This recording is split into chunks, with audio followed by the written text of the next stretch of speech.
வன்னியரசு அவர்கள் பாத்தீங்கன்னா இப்போ அமைச்சரவைக்கு போயிருக்காரு. விசிக முதல் முறையாக அமைச்சரவையில இடம் பெறுது. இத்தனை ஆண்டு காலம் கழிச்சு, இத்தனை வருஷ போராட்டத்துக்கு அப்புறம் கிட்டத்தட்ட ஒரு 35 வருஷங்கள் ஆயிடுச்சு. அவங்க கட்சின்னு ஒண்ணு ஆரம்பிச்சு இந்த மக்கள் மத்தியில தெரியப்படுத்துறதுக்கு. அப்படி தெரியப்பத்தி பெரிய அளவுல வளர்ந்து வந்த ஒரு கட்சி, அரசியல் மாற்றங்களே இவங்களாலதான் நிகழ போகுது. அடுத்து ஆட்சி அமைப்பது யாருன்றத தீர்மானிக்கிற இடத்துல அவங்க வந்திருந்தாங்க. அதுக்கிடையில விசில் சத்தம் பூந்து மொத்தத்தையும் கலைச்சு விட்டுச்சு, மொத்த ஆட்டத்தையும் கலைச்சு விட்டுருச்சு அப்படின்னு பார்த்தாலும், அந்த விசில் சத்தம் வந்தாலும் அவங்க ஆட்சியை பிடிக்கிறது கூட இந்த 2 சீட்டு தான் மெஜாரிட்டியை காட்டுது அப்படின்ற ஒரு பெரும் வரவேற்பு எல்லார் மத்தியிலும் இருந்துச்சு. அந்த வரவேற்பை எல்லாரும் பெருமளவுல பாராட்டினாங்க. ஒரு பக்கம் நிறைய விமர்சனங்கள், தாவேகா சைட்ல இருந்தே விமர்சனங்கள், இது எல்லாமே தொடர்ந்து வந்துகிட்டு இருந்தது. ஆனா இந்த சூழலிலும் வன்னியரசு அவர்களுக்கு தாவேகா அரசு கொடுத்திருக்க ஒரு மரியாதை அப்படின்ற பெயர்ல கூட்டணி ஆட்சி அப்படின்றது அமைஞ்சிருக்கு. தமிழ்நாட்டிலே முதல் முறையா, இதுக்கு முன்னாடி ராஜாஜி அவர் இருந்தப்ப கூட்டணி ஆட்சி அப்படின்றது அமைஞ்சிருந்தது. அதன் பிறகு பாத்தீங்கன்னா இப்பதான் கூட்டணி ஆட்சி அப்படின்றது ஒண்ணு அமைஞ்சிருக்கு. இந்த கூட்டணி ஆட்சி தமிழ்நாட்டுக்கு ஒத்து வராது அப்படின்னு சொல்லி ஸ்டாலின் ஐயா சொன்னார் இல்லையா, அதை உடைச்சு காட்டுற மாதிரி விஜய் அவர்கள் தொடர்ந்து செயல்பட்டுக்கிட்டு இருக்காரு. இதுக்கு எதிரான நிறைய கருத்துக்கள் திமுக சைட்ல இருந்து எதிரான கருத்துக்கள் நிறைய வந்துகிட்டு இருக்கு. ராசா முதற்கொண்டு பல பேர் எதிர்த்துக்கிட்டு வராங்க, என்னெல்லாம் பண்றாங்க. இவர் வன்னியரசு அவர்களுக்கு கிடைச்சது சரிதானா அப்படின்றத நம்ம இந்த வீடியோல முழுசா பார்த்துருவோம். வணக்கம் அன்பு தமிழ் சொந்தங்களே. மெஜாரிட்டி கிடைக்காத ஒரு சூழல்ல வெறும் 108 சீட்டுகள் மட்டுமே வச்சுக்கிட்டு இருந்த தாவேகாவுக்கு அதுக்கப்புறம் ஒரு ஆதரவு தரும் விதமா காங்கிரஸ் போய் சேர்ந்துருச்சு. ஆதரவு கிடையாது, அவங்க மொத்தமா பிச்சுக்கிட்டு போயிட்டாங்கன்னு வச்சுக்கோங்களேன். இன்னைக்கு அவங்களுக்கு 2 அமைச்சரவை இருக்கு. அதுல ஒரு ஆளு தாவேகால இருந்து ஒரு ஆள் குறைஞ்சிடாரு. அதுதான் நம்ம ஆளு அண்ணன் விஜய் அண்ணன் திருச்சி கிழக்குல ரிசைன் பண்ணிட்டாரு. இன்னி வரைக்கும் போய் திருச்சி கிழக்க பார்க்கவே கிடையாது. சரி, அது ஒரு பக்கம் இருந்தாலும் அதுக்கு பிறகு பாத்தீங்கன்னா 2 இடதுசாரிகளும் நாங்க ஆதரவு தெரிவிக்கிறோம் அப்படின்ற மாதிரி சொல்லிட்டாங்க. இதுக்கு இடையில அதிமுக 2 பிரிவு ஏற்படுறதா ஒரு பெரும் பேச்சுகள் அடிபட்டுச்சு. எல்லா இடத்துலயும் என்ன தனி கூட்டம் போது, இங்க தனி கூட்டம் போது அப்படின்ற பெரும் பேச்சுகள் இருந்துச்சு. விஜய் அவர்களுடைய வீட்டுக்கு அப்படி மூடிக்கொண்டு ஒருத்தர் போய் பார்த்தாரு. யார் அவருன்ற இன்னை வரைக்குமான விளக்கங்கள் தொடர்ந்து கொடுக்கப்படல. அதுக்கப்புறம் விசிக என்ன பண்ணாங்கன்னா ஆதரவு கடிதத்தை கொடுத்துட்டாங்க. ஆதரவு கடிதம் கொடுத்ததும் ஓகே, ஆட்சி அமைக்க சரியானது ஒண்ணு கிடைச்சிருச்சு. இதுக்கு இடையில பாத்தீங்கன்னா IUML இந்த முஸ்லீம் லீக் இருக்காங்க இல்லையா, அவங்க ஒரு முன்னாடி நாள் நைட் என்ன பண்ணாங்கன்னா ஆதரவு தரோம் அப்படின்ற மாதிரி சொல்லிட்டாங்க. அதுக்கப்புறம் பாத்தீங்கன்னா இல்ல ஆதரவு தரல, நாங்க ஆதரவு தர்றதா இருக்கோம், அதுக்கான பேச்சுவார்த்தை நடக்குதுன்றத மட்டும் தான் சொன்னோம் அப்படின்ற மாதிரி ஒரு பேக் அடிச்சாங்க. அதுக்கப்புறம் விசிக கொடுத்ததுக்கு அப்புறம் தான் இவங்க போய் ஆதரவு கொடுக்குறேன் அப்படின்ற மாதிரி IUML அதுக்கு பின்னுதான் ஆதரவு கொடுத்தாங்க. இப்படி ஆதரவு கொடுத்ததுக்கு அப்புறம் சட்டசமன்றத்துல நிறைவேற்றணும் இல்லையா. ஆளுநருக்கு இதை கேட்கணும் அவசியம் கிடையாது. பெருங்கட்சி பெரும்பான்மை அவங்க கிட்டதான் இருக்கு. அறுதி பெரும்பான்மை இல்லைனாலும் ஒரு தனி பெரும்பான்மைன்றது அவங்க கிட்டதான் இருக்கு. அதனால அவங்க தான் ஆட்சி அமைச்சாகணும். ஆட்சி அமைக்கிறதுக்கு அழைப்பு கொடுத்தா அவர் பண்ணி கொடுத்துட்டு போகணும். அதுதான் அவருடைய வேலை. சட்டத்துக்கு அவருக்கு இடமே கிடையாது நீங்க இதை கேட்கணும் அப்படின்றது. அது சட்டமன்றத்துக்குள்ளதான் பார்க்கணும். சட்டமன்றத்துக்குள்ள அவங்க மெஜாரிட்டியை நிரூபிக்கணும். இல்லைன்னா அது எப்படி மாறுதுன்றத அங்கதான் பார்த்துப்பாங்க. அதன் வகையில பண்ணணும்னு நினைச்சப்ப அங்க அது நடக்கல. உடனே இவங்க என்ன பண்ணாங்கன்னா மாத்தி இங்க போய் கேட்டு வரணும் அப்படின்னு சொல்லி அந்த கூட்டணி மதிப்பிற்காக, கூட்டணி வச்சுக்கிட்டோ இத்தனை நாள் இருந்தோன்ற அந்த மதிப்பிற்காக என்ன பண்றாங்கன்னா போய் ஒரு வார்த்தை அங்க சொல்லிட்டு நாங்க இங்க போய் ஆதரவு கொடுக்க போறோம்னு சொல்லிட்டாங்க. ஸ்டாலின் அவர்களும் பெருசா எந்த அளவுலையும் எதிர்க்கல. ஆதரவு கொடுங்க, அதெல்லாம் ஒன்றும் பிரச்சனை இல்லை, ஆட்சி அமைக்க நாங்க யாரும் தடையா இருக்க மாட்டோம் அப்படின்ற தகவல் எல்லாமே வந்துச்சு. இது எல்லாமே நமக்கு தெரிஞ்ச ஒரு விஷயம் தான். ஆனா இதுக்கு இடையில என்னெல்லாம் பண்ணாங்கன்னா சோஃபா தூக்கின்னு போனாங்க. அது மட்டும் இல்லாம துணை முதல்வர் கேட்கிறாங்க, முதல்வர் பதவி கேட்கிறாங்க. அதை சொல்லி ஏகப்பட்ட இவர்களாம் துணை முதல்வர் கேக்குதா அப்படின்னு சொல்லி ஏகப்பட்ட விமர்சனங்கள். இந்த எல்லா விமர்சனங்களும் தாண்டி எந்த ஒரு நிபந்தனையும் இல்ல. காங்கிரஸ் கூட பாத்தீங்கன்னா நிபந்தனை வச்சாங்க, எங்களுக்கு ஆட்சியில பங்கு வேணும், அரசமைப்புல வேணும், சட்டமன்றத்துல நாங்களும் வரணும், அமைச்சர் பதவியில நாங்களும் இருக்கணும் அப்படின்னு சொல்லி ஒரு நிபந்தனை வச்சுதான் அவங்க போய் கூட்டணி சேர்ந்தாங்க. ஆனா இங்க அப்படி கிடையாது. நிபந்தனையற்ற ஆதரவுன்னு சொல்லி கொடுத்தாங்க. அந்த நிபந்தனையற்ற ஆதரவுக்கு தான் தொடர்ந்து விமர்சனங்கள் இருந்துகிட்டே வந்துச்சு. ஒரு பக்கம் பிரபலங்கள் சைட்ல இருந்தும் விமர்சனங்கள் வருது, ஒரு பக்கம் அரசியல் விமர்சகர்கள் தாவேகா சைட்ல இருந்து விமர்சனங்கள் வருது.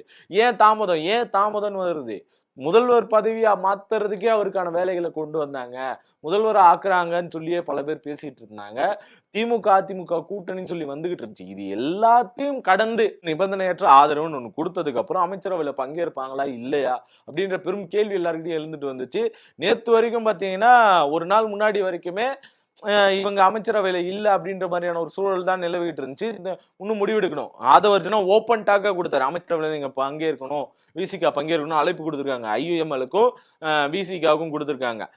இது இது பெருமளவுல வரவேற்கக்கூடிய ஒண்ணா இருந்தது. அதே மாதிரி பதவி ஏற்கிறாரு தெரிஞ்ச உடனே என்ன ஆயிடுச்சு அப்படின்னா, திமுக சைட்ல இருந்து எதிர்ப்புகள் ரொம்ப கிளம்ப ஆரம்பிச்சிருச்சு. ராசாலாம் வந்து கடுமையான சொற்கள்லாம் பயன்படுத்தி பேசியிருந்தாரு. என்ன அப்படின்னு பாத்தீங்கன்னா, ஏற கொடுத்த இயனி மூட சாதிகளை ஒழிக்க வந்த சிறுத்தைகள் இன்னைக்கு விசில் சத்தத்துக்கு அடங்கி போயிருச்சு அப்படின்னு சொன்னதும் பெருமளவுல சர்ச்சையை கிளப்பிருச்சு. இப்படியான சர்ச்சைகள் மக்கள் மத்தியில பெரும் வெறுப்பு உணர்ச்சியை தூண்டக்கூடியதா இருந்துச்சு.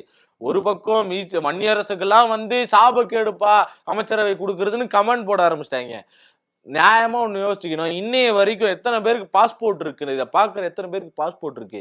மத்திய அரசு பாஸ்போர்ட்டை முடக்கி வச்சிருக்காங்க. அப்படி முடக்கி வைக்கிறதுக்கான காரணம் என்னன்னா, விடுதலை புலிகளோட இன்னமும் அவர் தொடர்புல இருக்காரு அப்படின்ற ஒரு காரணம் காட்டி அவங்கள இன்னமும் அவருக்கான அந்த பாஸ்போர்ட்டை முடக்கி வச்சிருக்காங்க. தமிழ் ஈழத்தோடைய அந்த பெரும் போராட்டத்துல, முள்ளிவாய்க்கால் போராட்டத்துல அங்க நடந்த பெரும் துயரங்கள்ல மிகப்பெரிய பங்கு களமிறங்கி பங்கு வகிச்ச ஒரு ஆள் யாரு அப்படின்னு பாத்தீங்கன்னா, வன்னியரசு அவர்கள். தொடர்ந்து களத்துல இருக்கிற ஒரு ஆள் அப்படி யாருன்னா அது வன்னியரசு அவர்கள் மட்டும்தான். அவருக்கு என்ன பதவி கொடுப்பாங்க, என்ன அமைச்சர் இலாக்கா ஒதுக்குவாங்கன்ற பெரும் எதிர்பார்ப்பு எல்லார் மத்தியிலும் இருந்துகிட்டு இருக்கு. குறிப்பா அவருக்கு வந்து ஆதி திராவிடர் மற்றும் சிறுபான்மையினர் நலத்துறை கொடுக்கப்படும் அப்படின்னு சொல்லி எல்லாரும் எதிர்பார்த்துக்கிட்டு இருக்காங்க.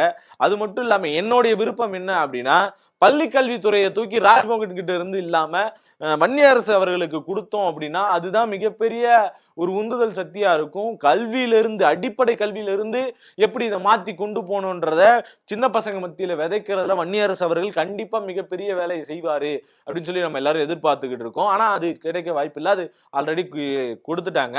ஆனா ஆதி திராவிடர் நலத்துறையும் சிறுபான்மையினர் நலத்துறையும் மட்டும்தான் இவருக்கு கிடைக்கிறதுக்கான வாய்ப்பு இருக்கு அப்படின்னு சொல்லியிருக்காங்க. மறுபடியும் ஒரு வட்டத்துக்குள்ள அவரை அடக்கிறது அப்படின்னு சொல்லி நம்ம இதை பார்க்கலாம்.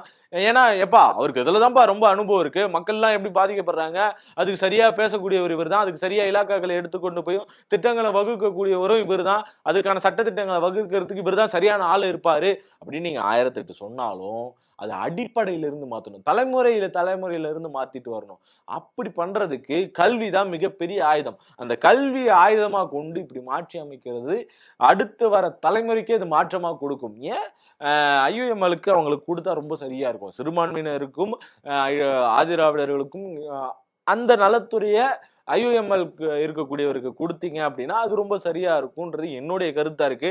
ஆனா இவங்க என்ன கொடுப்பாங்க அப்படின்ற பெரும் எதிர்பார்ப்பு எல்லார் மத்தியிலும் இருக்கு. வன்னியரசு அவர்களுக்கு தான் ஆதி திராவிட நலத்துறை, ஏன்னா இன்னும் அது மட்டும்தான் ஒதுக்காம இருக்கு அப்படின்றதுனால அவருக்கு அது கொடுக்கறதுக்கான வாய்ப்புகள் அதிகமா இருக்கு அப்படின்னு எல்லாரும் மத்தியிலும் பேசப்பட்டுக்கிட்டு இருக்கு. இதுக்கிடையில திமுகவுடைய பெரும் எதிர்ப்புகளையும் சம்பாரிச்சுக்கிட்டு இருக்காங்க. கூட்டணி தொடருமா அப்படின்ற ஒரு கேள்வி எல்லார் மத்தியிலும் எழுந்துட்டு இருக்கு. திமுகல இருக்கிற கூட்டணி தொடருமா, இல்ல நீங்க திரும்பவும் விஜய் கூட போய் கூட்டணி வைக்க போறீங்களா, திரும்பவும் சொல்ல முடியாது, விஜய் கூட போய் கூட்டணி வைக்க போறீங்களா அப்படின்ற கேள்வி எல்லார் மத்தியிலும் எழுந்துட்டு இருக்கு. ஆனா அந்த கேள்விக்கு பதில் சொல்ல வேண்டிய திருமாவளவன் ஐயா அவர்கள் என்ன பண்ணாரு அப்படின்னா, ரொம்ப சிம்பிளா நாங்க பேசிட்டு தான் சொல்லுவோம் அப்படின்னு மாதிரி சொல்லிட்டாரு. இவர் எப்பெல்லாம் பேசிட்டு சொல்லுவோம் அப்படின்னு சொல்றாரோ அப்பெல்லாம் தாவேக்காக்கு ஆதரவா தான் போய் செயல்பாடுகள் நடந்திருக்கு. அதே மாதிரி இப்பவும் போய் தாவேக்கா கூட இணைவதற்கான வாய்ப்புகள் அதிகமா இருக்கு அப்படின்றது இவருடைய முந்தைய செயல்பாடுகள் இருக்கு. இவங்க எல்லாரும் இவ்வளவு பேசுறாங்கல்ல, இவ்வளவு குறை சொல்றாங்கல்ல வன்னியரசு மேல, அவர் களத்துல எவ்வளவு நின்று இருக்காரு, எத்தனை முறை திருமாவளவன் அவர்கள் உள்ள இருந்திருக்காரு, இவங்க கூட்டாட்சி அமைச்சிருக்கலாமே, ஆட்சியிலும் பங்கு அதிகாரத்திலும் பங்கு என்ற முதல் கோரிக்கையை வச்சது முதல்ல தமிழ்நாட்டுக்குள்ள அதை கொண்டு வந்தது யாரு அப்படின்னா திருமாவளவன் ஐயா அவர்கள் தான். அதுதான் ரொம்ப சரியானது, தமிழ்நாட்டுக்கு அதுதான் சரிபட்டு வரும் அப்படின்னு பேசும்போது எல்லாரும் என்ன பண்ணிட்டு இருந்தீங்க, ஏன் அதை ஏத்துக்கிட்டு நடந்திருந்தா இவருக்கு 8 சீட்டு கொடுக்குறாங்க இல்லையா, இழுத்து இழுத்து இழுத்து அடிச்சிட்டு இருந்தாங்க இந்த 8 சீட்டு கொடுக்கறதுக்கு. ஒரு பக்கம் என்ன பண்ணாங்கன்னா பாண்டிச்சேரியில 3 சீட்டு தனியா நிக்கிறோம் அப்படின்னு அனௌன்ஸ் பண்ணதுக்கு அப்புறம் தான் இவருக்கு என்ன பண்றாங்கன்னா இங்க 8 சீட்டுன்றதை ஒதுக்கி கொடுக்குறாங்க. இல்ல அப்படின்னா இங்க தனியா வந்துருவாங்களோன்னு ஒரு பெரிய பயம் வந்துருச்சு. இப்படியான ஒரு சூழல் ஏற்படுது. இதுக்கு இடையில தேமுதிகவுக்கு தூக்கி 10 சீட்டு கொடுக்குறாங்க, காங்கிரஸுக்கு தூக்கி என்ன பண்றாங்கன்னா 27 சீட்டு 28 சீட்டு கொடுக்குறாங்க. அதெல்லாம் அவங்க 5 தான் ஜெயிக்கிறாங்க. தேமுதிக 10ல் 1 தான் ஜெயிக்கிறாங்க. ஏன் ஒரு எம்பி பதவி இங்க கொடுக்கறது, அதுக்கு எங்க போச்சு உங்களுக்கு? ஒரு ராஜ்யசபா எம்பி இங்க கொடுத்திருந்தா சரியா இருந்திருக்கும்ல. 8 சீட்டு கொடுக்குறீங்க. அப்ப உங்களுக்குள்ள இருக்கிற அந்த சாதி எண்ணம் அப்படின்னு நம்ம தெளிவா சொல்லலாம். தொடர்ந்து விசிகா வளர விடாம இருக்கிறது, தென் மாவட்டங்கள்ல தொடர்ந்து விசிகா வளர விடாம இருக்கிறதுக்கு ஒரு முக்கிய காரணமா டிஎம்கேஸ் இயங்கிட்டு இருக்கு. அங்க இருக்கக்கூடிய மேல இருக்கிறவங்க எல்லாம் நல்லா இருக்காங்க, கீழே இருக்கிறவங்க எல்லாம் இந்த வேலையை தொடர்ந்து செஞ்சுக்கிட்டு இருக்காங்க. அப்படியான ஒரு புத்திகளை நம்ம எல்லாரும் மாத்திக்கணும். அதுக்கான ஒரு வழியா அமையணும் அப்படின்னா வன்னியரசு அவர்களுக்கு பள்ளி கல்வித்துறையை ஒதுக்கி கொடுத்தா ரொம்ப சந்தோஷமா இருக்கும். அட்லீஸ்ட் உயர்கல்வித்துறையை ஒதுக்கி கொடுத்தா அங்க இருக்கக்கூடிய பிரச்சனைகளை, அதுவும் இல்லாம இந்த ஸ்கூல் காலேஜஸ்லாம் வந்து பாத்தீங்கன்னா இந்த ஸ்டூடெண்ட் பார்ட்டி எலெக்ஷன் நடத்தணும். அது நடந்தா மட்டும்தான் இங்க பெரும் மாற்றம் மாணவர்கள் மத்தியிலிருந்து வரும். மாணவர்கள் தான் இங்க அரசியலுக்குள்ள வர வேண்டியதா இருக்கு, இளைஞர்கள் வர வேண்டியதா இருக்கு.